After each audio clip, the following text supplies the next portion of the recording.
Hi, everyone. Welcome to another exciting edition of the Transform Your Confidence Show, a place where we don't just provide the what, but we back it up with the how. This week's leadership and advocacy themed episode is entitled How Intention Setting is the Key to Accomplishing Goals with Big Impact. My guest today is Mary Griffin, a Kolbe certified consultant and the co-author of Individual Influence, Find the I in Team, a collaboration with her father, Dr. Brian Smith. Mary, welcome to the show and thank you for agreeing to be on.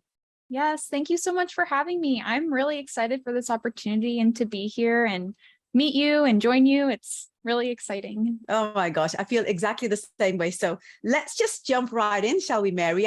I'm dying to pick your brain. I know that there's, lots that everyone can garner from, your insights and your experience and everything. So let's just start with learning a little bit about your professional background so we can set the scene for our discussion on the book. I want to ask you this, Mary. I'm just really curious. What is a Kolbe certified consultant? Let's just start right there. Let's start there. That's kind of where I was going to start anyways, because I was like, that's probably something people are going to know about. So we believe at our firm that something that's really helpful for understanding an individual human is seeing how they see themselves. So we do that through administering assessments.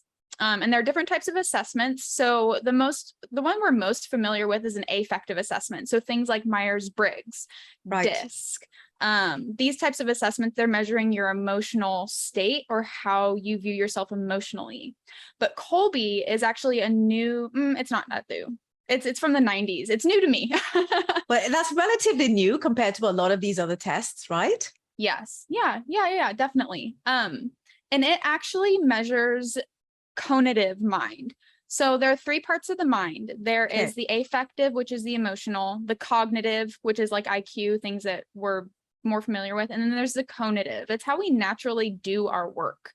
It's the only assessment of its kind, and it has what's known as test-retest reliability, which means that if you were to take the Kolbe assessment today and then take it a year, 5 years, 10 years from now, the likelihood that it's going to change is less than 10%. Whereas if you take an affective assessment, because it's based on emotion and your emotion can change with your environment, those assessments are really only reliable for about 6 to 12 months after you take them, although they can remain the same for some people who stay in the same environment or are really, really in tune with themselves and very grounded in who they are. But Kolbe is an assessment that measures how someone is going to naturally perform their work. If they are given the tools and the freedom to strive in their most natural way, how are they going to approach fact-finding? How are they going to approach formatting and organizing work? How are they going to approach brainstorming and keeping things together? Or how are they going to approach dealing with space and tangible items? So they have these 4 scales and they kind of rank everyone on there. And something I really love about Kolbe too is that they have measures on the back end that prevent against just shoving someone into a box. So if they find that they're answering questions in a way that doesn't align with their algorithm, it won't give a rating and it'll say that that person is in transition. So they don't truly know themselves in that one area yet. Instead of just saying, okay, well, we're just gonna pretend that you're over here and put you in there. So I really like that they do that. I don't know if other assessments do that because I'm not familiar with the algorithm of other assessments, but I do really love Kolbe. So let me ask you this, Mary. I mean, how fascinating is everything that you just said there? And it's interesting because, most of us in the professional arena have heard of a lot of these kind of, Myers-Briggs, et cetera, all these different types of testings. And I don't know really how seriously a lot of people actually take testing to understand self. But you've just explained how incredibly important it is, and you've justified why it is. I know from my perspective, when I bring in clients into my ecosystem, the first thing that I want to understand is how they understand themselves. So I put them through, a series of some of these different types of tests, depending on kind of, what the intention is and what they're looking to accomplish. And it's always fascinating that at the end of our work together, oftentimes they've had a shift.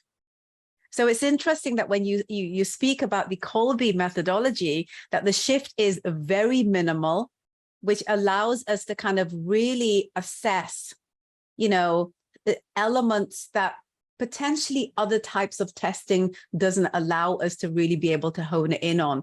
So let me ask you a little bit about that and the importance of testing to know self, right? Can you explain that a little bit? Like, why do we need to know ourselves? It sounds almost like it's a big question that we're all trying to kind of figure out as humans, but why are these tests benefit us to understand self? And then understanding self, the other part of the question is, why is that important? So I'll start with the assessments first.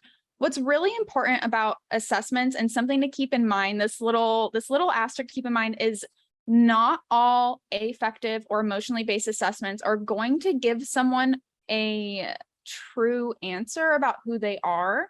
And that's only because sometimes people answer them in ways in which they wish to be. So people don't always have the correct perception of self, which is why sometimes it's really nice to work with these assessments with a trusted coach or with a trusted friend, someone who really does know you and can kind of view your assessment and say, I definitely see this alignment, or I think that this might be someone who you want to be compared to where you are now. Let's work on some goals to get you to this place. I have had some clients be like that, which is actually really, really beautiful and really great, because it's good to strive to be someone who you want to be. And it's good to share that information with someone to help you get there. But in terms of knowing yourself and finding yourself and creating yourself, it is really important to share that information so that you don't become almost trapped in your own like web. And by that, I mean, if you don't actually have an accurate assessment, if you don't explore yourself with honesty and transparency, then you can become further deeper down on a path that isn't quite right for you. Right. And then end up at a place like a year, 6 months from now and be like, where am I? Yeah. I took the wrong turn. Yeah. That assessment wasn't quite right. Absolutely. It kind of, brings me to another question. So, your focus, professionally speaking, is on leadership development and cultivation, is kind of in that kind of arena. What can people expect to get from working with you? Let's tackle that part of things here. Yes, I think one of my favorite parts about working with people is I really highly value diversity on all different spectrums, diversity of thought, mind, culture, experience. And one of the things people can expect when they work with me is to know that I'm not looking to shove anyone into a box. I'm not looking to say you have to be this way or you have to set these goals. I'm more looking for, what are some things that you want to work on? Or let's just have some conversations and we can discover some goals together if you're not quite sure where you want to go or what you need to work on. Because there are definitely times when people just have blind spots and they recognize that they have blind spots and they're just kind of like, I don't know what goal to set, but these are some of the problems I'm having and I need help moving forward and navigating in a better way, in a more positive way. So when people work with me, they can really just expect that my goal is to build a trusting relationship. My goal is to help them be who they want to be and get to where they want to be.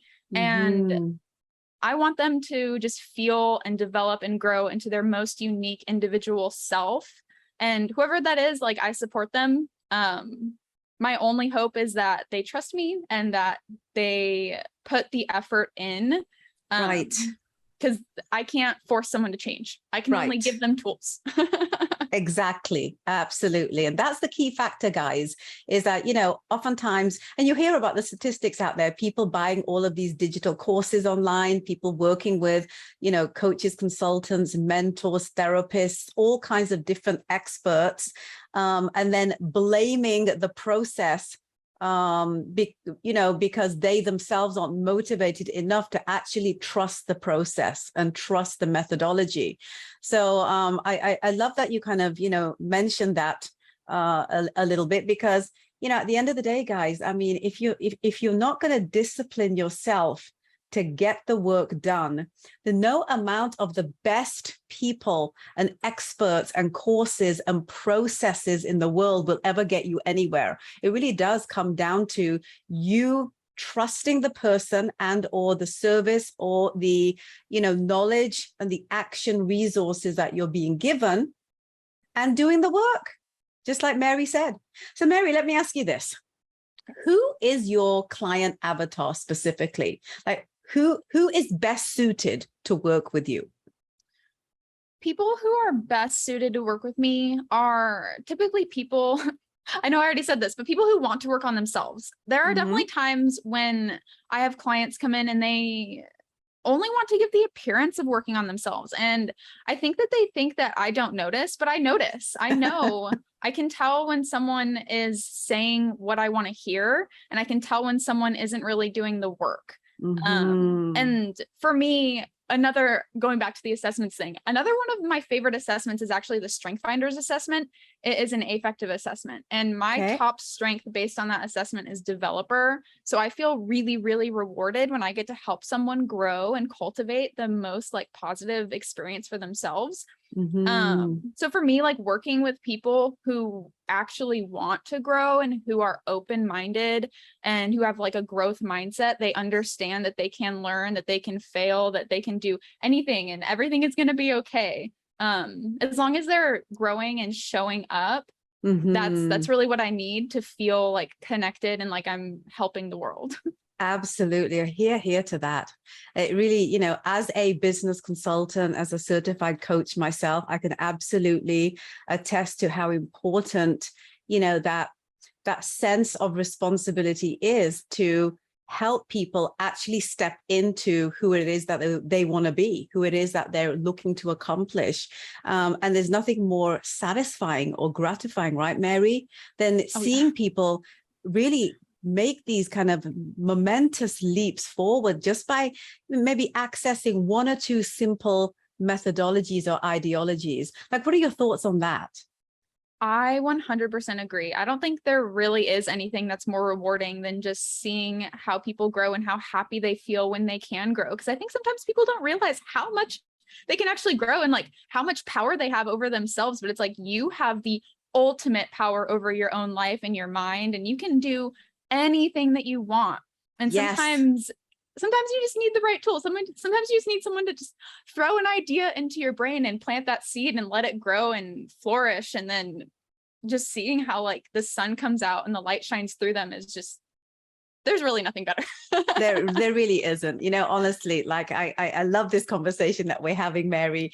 I want to ask you this because it's a question that I get asked all the time. So I'm putting it to you as a fellow consultant. There are so many business consultants in the marketplace today, Mary.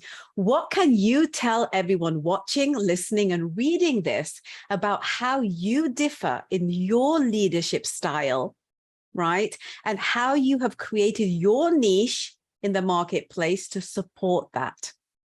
I think that is a really great question. And it's also kind of a hard question for me to answer, only because I feel sometimes by segmenting myself, I'm also stating that I disagree with other people's methods, which is not true. So I want to put that at the beginning, that I'm not disagreeing with other people's methods, because I think that there are a lot of methods out there that work.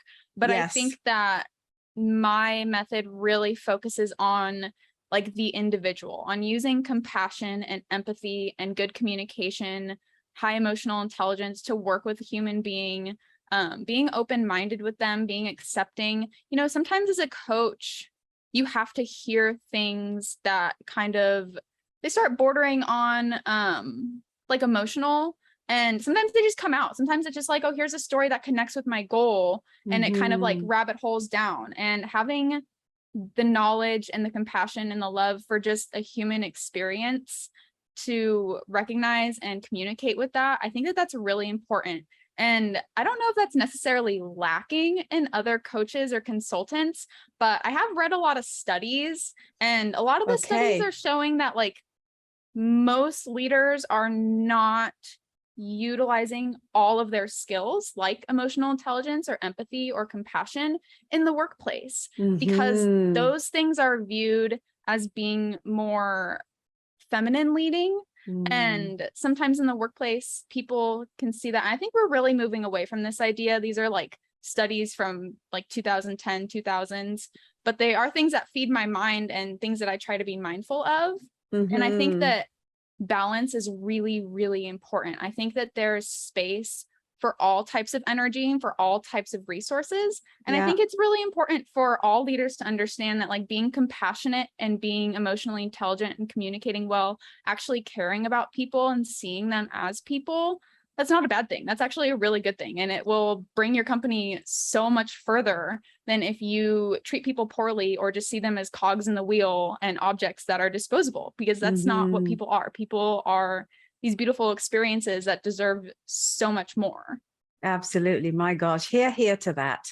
And for anyone out there wanting to kind of learn more about you and your services, can you maybe top line what some of your services are?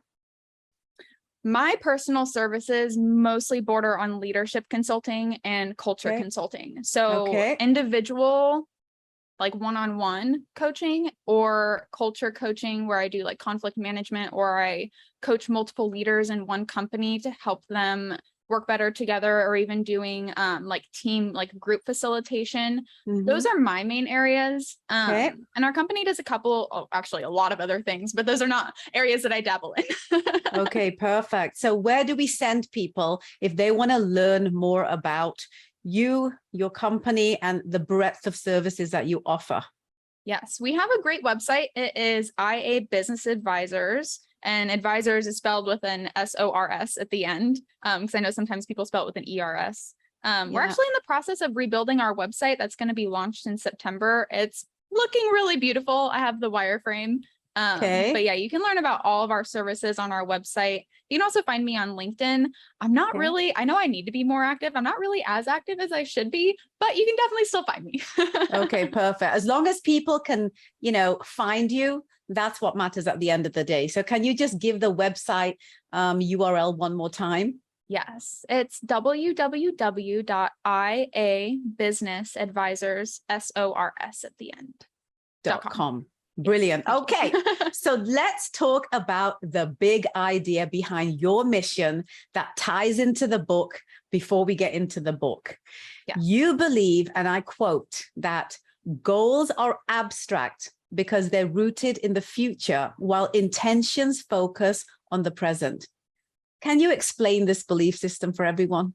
Yes, yes. So a lot of studies show, especially around New Year's resolutions, that people really do love setting goals, which is super beautiful.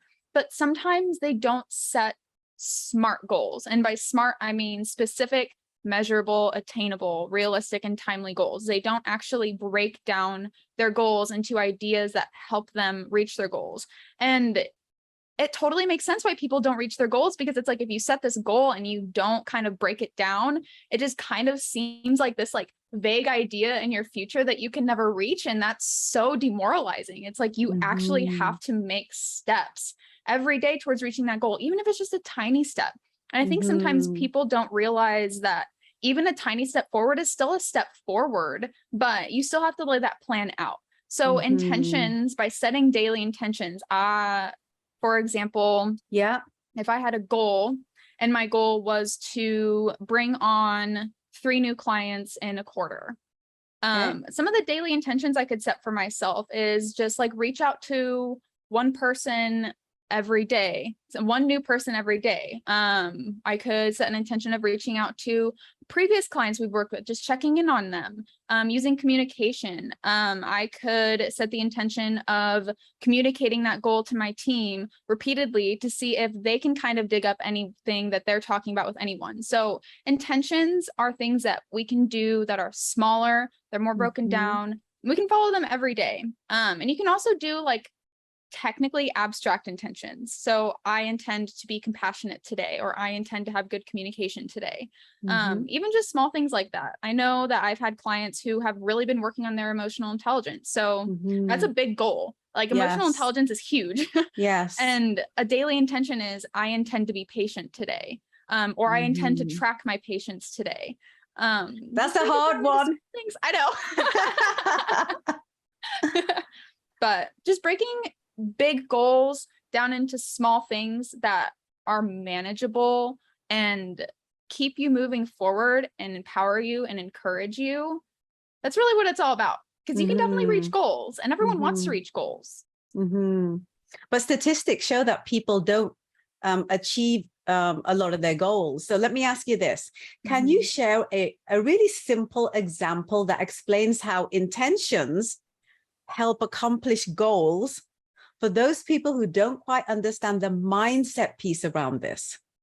Yes. So, okay. A really easy one is I'm going to break down communication real quick. So communication involves decoding and encoding. Decoding is understanding what someone else is saying to you through their words and micro communications, such as their eyes, their eyebrows, their tone, their body language.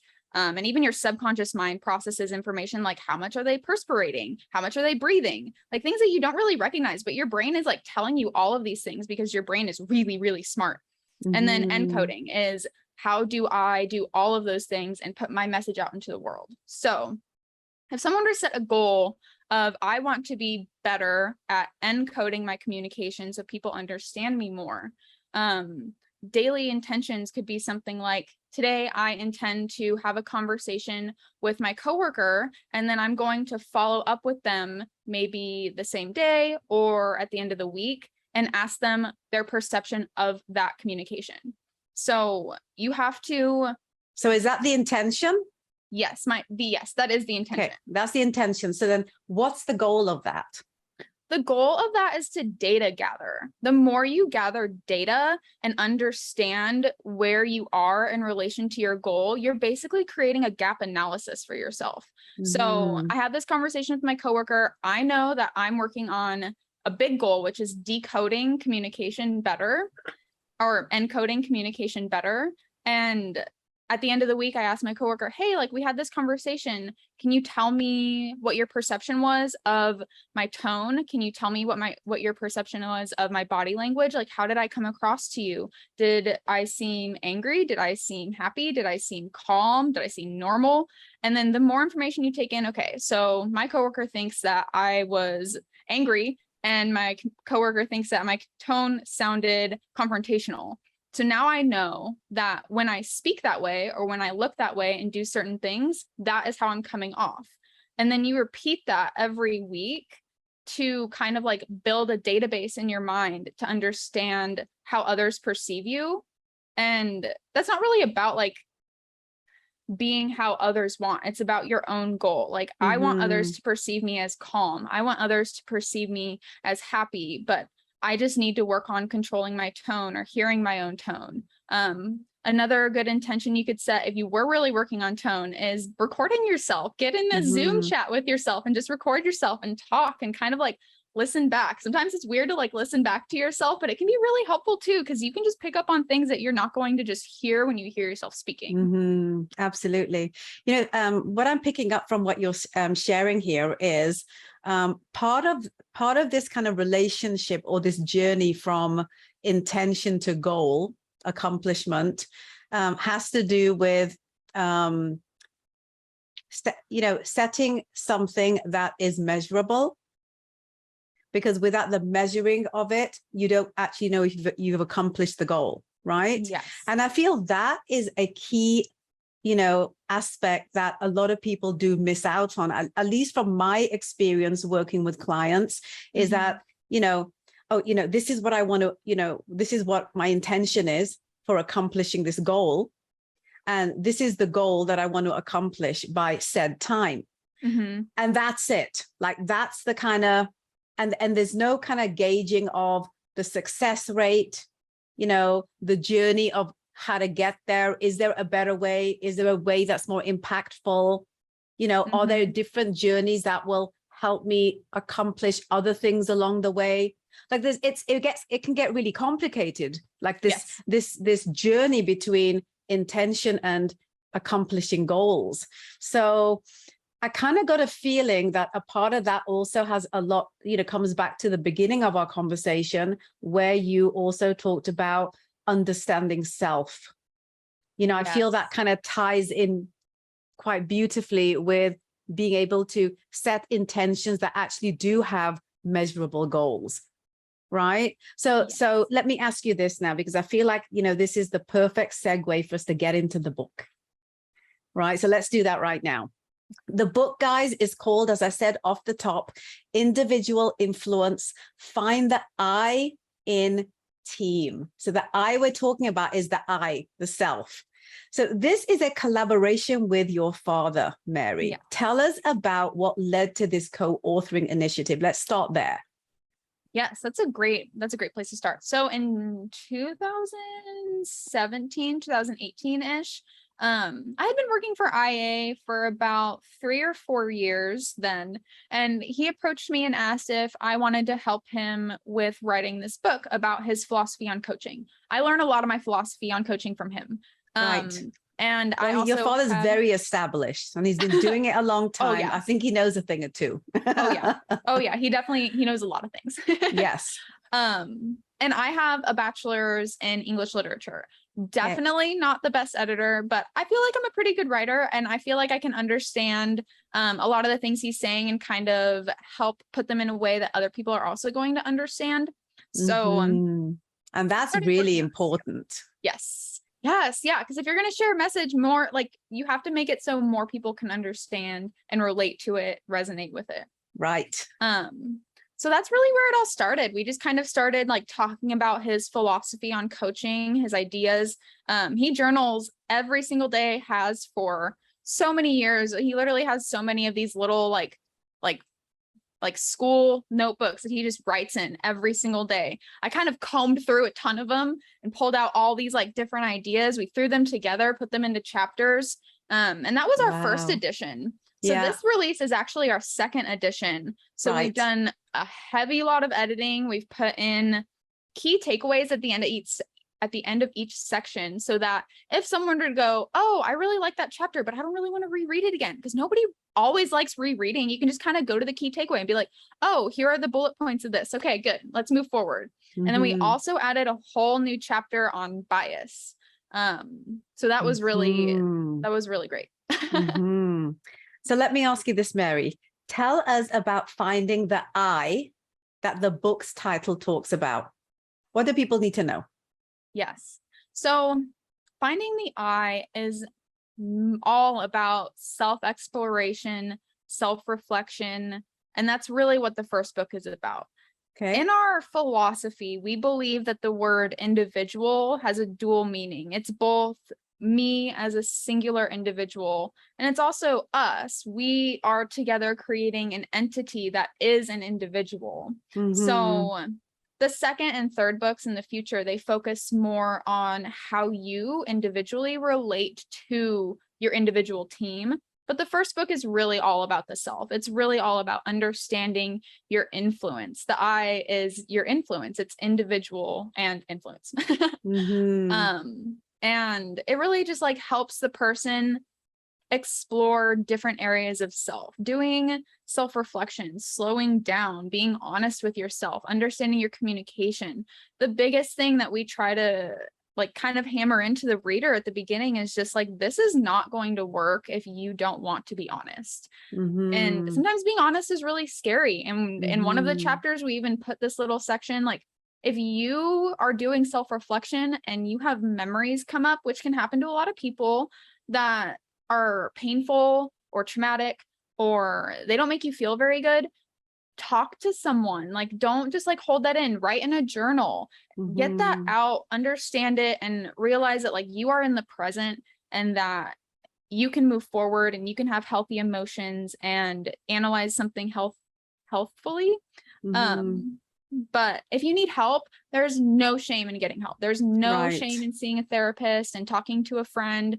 Even just if you aren't comfortable doing those things, writing in your journal.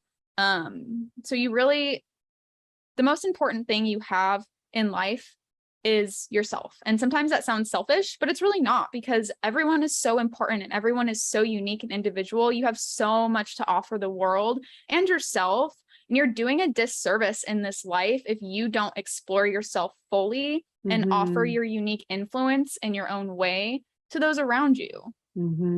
Oh my God, I absolutely agree with you.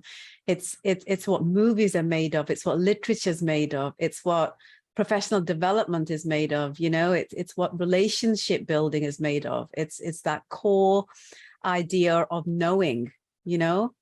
So let me ask you this current book that we're talking about, the second edition, can you break down the journey that the book takes people on? Yes.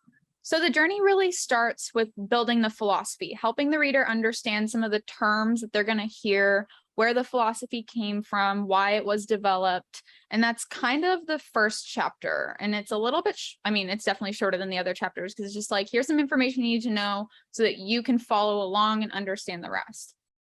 I love that you have that. I love that you have a guide, so to speak, so that people can make the most out of their journeying through the book. You know, that's great. Yes. Laying a foundation is so important, because sometimes if you just throw someone into an ocean without a life raft or without understanding how to swim, what's going to happen to them? They're going to drown. So giving the person the life raft, teaching them how to swim, this is our philosophy. These are the terms you're going to hear. And then they enter one of the largest chapters of the book, which is just slow down. And that's so hard sometimes in like our fast-paced world, but you have to slow down and calm your mind and kind of just like chill all the thoughts you have running around.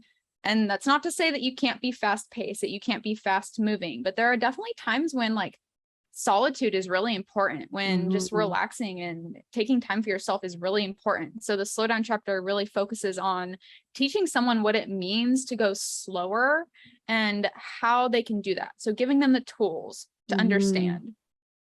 The third chapter really goes into how you use the product of slowing down to focus and what it means to focus and why focusing is important. So slowing down and focusing are kind of the two big parts, and they're at the beginning for a reason, because if you don't slow down and if you don't focus, especially inward, you're not gonna do that much self-reflection and self-exploration, or you might, and it's gonna be kind of like hard to understand or half pieced together. I definitely have had times in my life when I've tried to not slow down and focus and do self-exploration, and it just gets really confusing. And then we move into understanding your foundation. So start exploring where you came from. How did you grow up? What was the environment around you? What are some of the experiences you've had? How do you learn? How do you enjoy educating yourself? How do you enjoy experiencing life? Like, what are your hobbies? Like, what is the core part of you that you feel makes you you? And then we start going into, trying to remember what the fifth chapter is, communication. So we teach people, understand how you communicate, understand how others see you, understand how you see yourself. Start thinking about how you talk to yourself in your mind. Like, communication isn't always outward. Communication is also inward. You have a lot of voices in your mind. Sometimes they're not yours. Sometimes they're like, they're planted from other people. Right. And sometimes those voices can be kind of mean. You don't need those. If it's not serving you, making you feel good, uproot them, get rid of them. Right. Only have positive thoughts about yourself, because you're beautiful in your own way, and you shouldn't compare yourself and judge yourself against others. We talk about bias. So we kind of attempt, and I think do pretty well, to dissect the difference between like subconscious and unconscious bias. So a lot of the times we really only hear about unconscious bias, but I think that there are definitely times in life when people are biased and they might not immediately know where it comes from, but upon self-exploration, you can say, actually, I have this memory and this is where my bias comes from. That's more subconscious.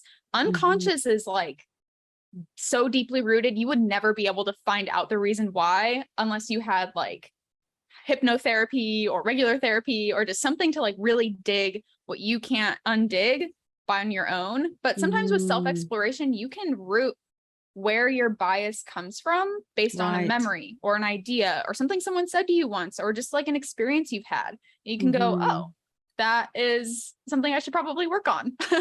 Absolutely. And then the last chapter kind of just like starts leading them into the rest of the philosophy, which is why it is important to understand yourself so that you can be your best self for your team and others, and what that means to you and what that means to others.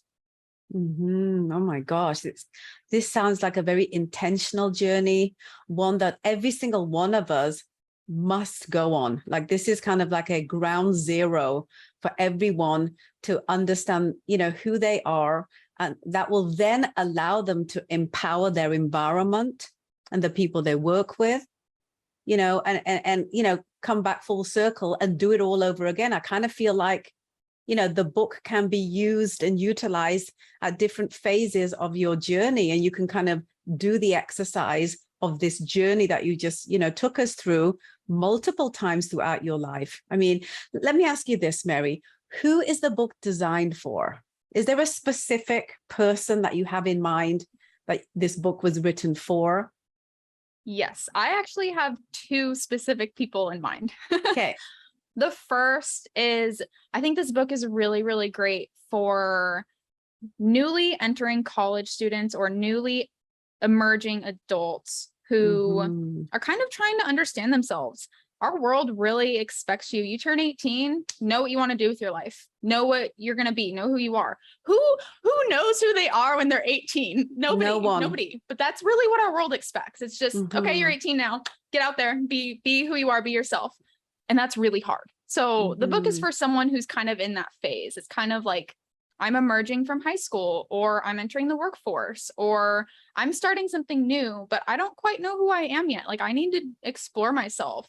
And then the second group that I really see it helping with are leaders who want to build high performing teams / team members who want to be part of building high performing teams. And I kind of make that kind of slash. I personally believe that even if you're not an appointed leader, even if you're not like a C-suite employee, even if you're not a manager, you can still be a leader. Like you can still help people understand how to act, how to communicate, how to interact with others just by leading by example. So when I say leaders, I kind of mean like anyone.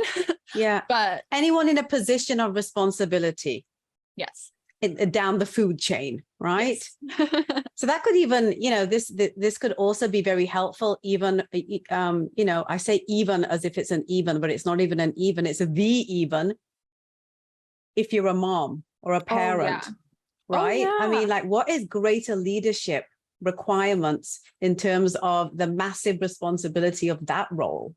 Right? Oh my gosh, 100%. I really agree with that so much, because you are literally creating and cultivating a mind from scratch. You have to understand your influence on building an entire existence that enters the world. Oh my God. So, moms, dads out there, don't just, folks, just don't just think about this from a professional perspective. I mean, what is a more fulfilling role in life than parenthood, and that nurturing relationship that's lifelong, that we also as adults learn from. We learn so much from the relationship that we have with our children. So I think that this book is really, multi perspective in terms of how you can really incorporate it into knowing self. There's so many aspects to knowing self, and how it can benefit yourself and the environment around you. Let me ask you this. What do you hope people get out of this book? Like, what is the big value proposition that you hope people will be able to get? I think the biggest thing that I want people to receive when they read the book is confidence and calm and stillness, and knowing that they're important, that there are almost 8 billion people in the world, but don't let that number make you feel like you're not important. Don't let your current place in life make you feel like you're not important. You are so important to our ecosystem. You have so much value to give. And sometimes it might not feel that way. You know, we have a lot of mental health problems in our world, and we have a lot of poverty and a lot of issues, but just because these are hard things that are happening, they are also truths of the world, and you have the power to control your influence. And the only way that you can do that is by knowing yourself. And it is the most holy thing you can do, is to explore yourself fully. You deserve it. You're beautiful. You're amazing in your own way. And understand in that as well that who you are, there is someone who is the exact opposite of you, because you cannot have anything that exists in life without the opposing force. Like light does not exist without dark. You have two sides of the coin. That's okay. And that's what makes life beautiful. That's what makes diversity beautiful. So understand that, like, you can be yourself, and that is what makes you beautiful. Don't let anyone tell you that who you are is not okay.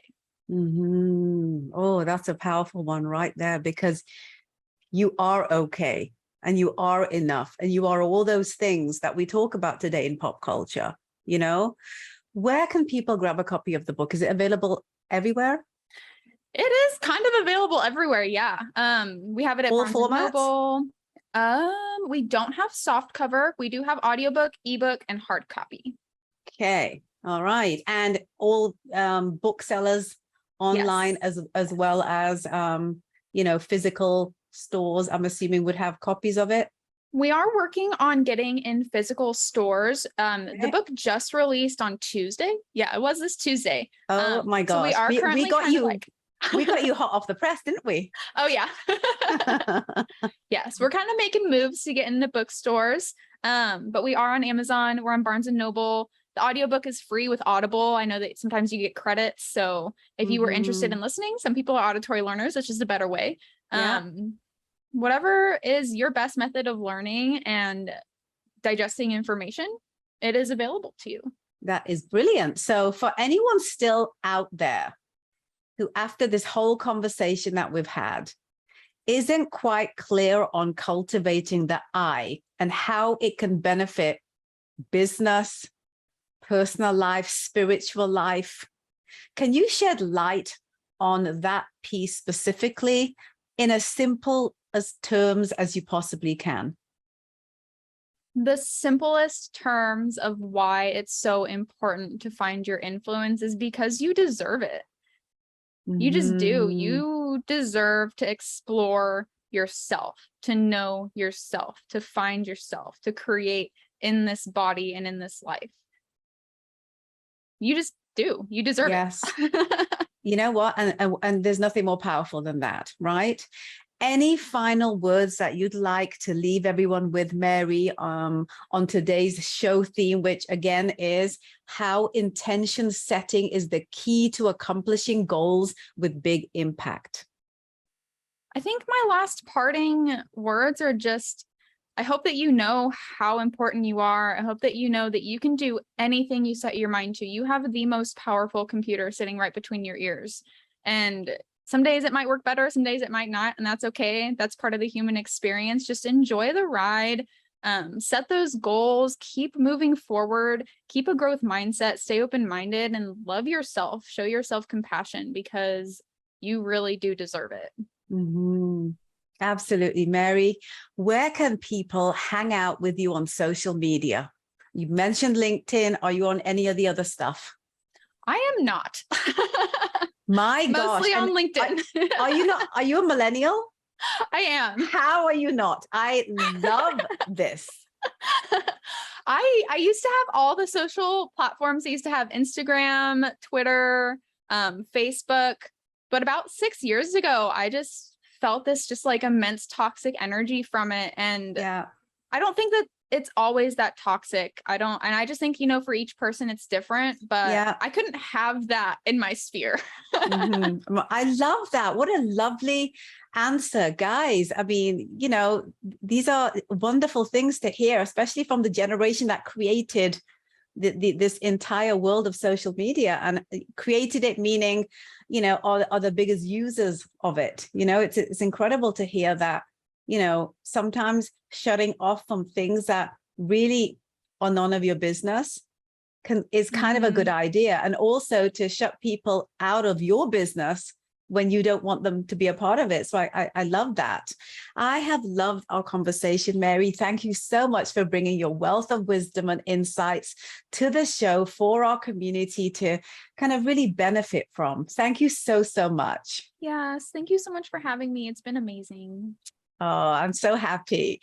Guys, if you haven't already tapped into the importance of your self-leadership, I really want you to kind of, think about the importance of grabbing a copy of Mary's book, Individual Influence, Find the I in Team, and drop her a message to see how you can benefit from working with her if you feel that some of these kind of concepts are things that you want to be able to tap into, or you also want to kind of maybe take to the next level for whatever the reason is that you feel it's important to you. And guys, I really hope that you got some real value from today's show. As I always say to you here at the end, I really hope that you will share it with everyone you know who you feel needs to get today's learnings. I also hope that you'll subscribe to my YouTube channel and hit the notification button at the Open Chest Confidence Academy so that you never miss an episode when it drops every Wednesday. You can also download the Transform Your Confidence show on podcast platforms.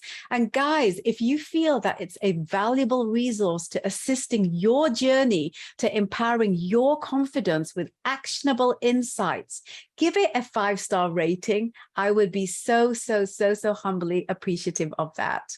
You can also consume the podcast as a blog. I say this every single week as well. Just head on over to the openchestconfidenceacademy.com/media/podcast. And I'll see you next week for another invaluable episode packed with insights and learnings to help empower your work, your life, and your spirit.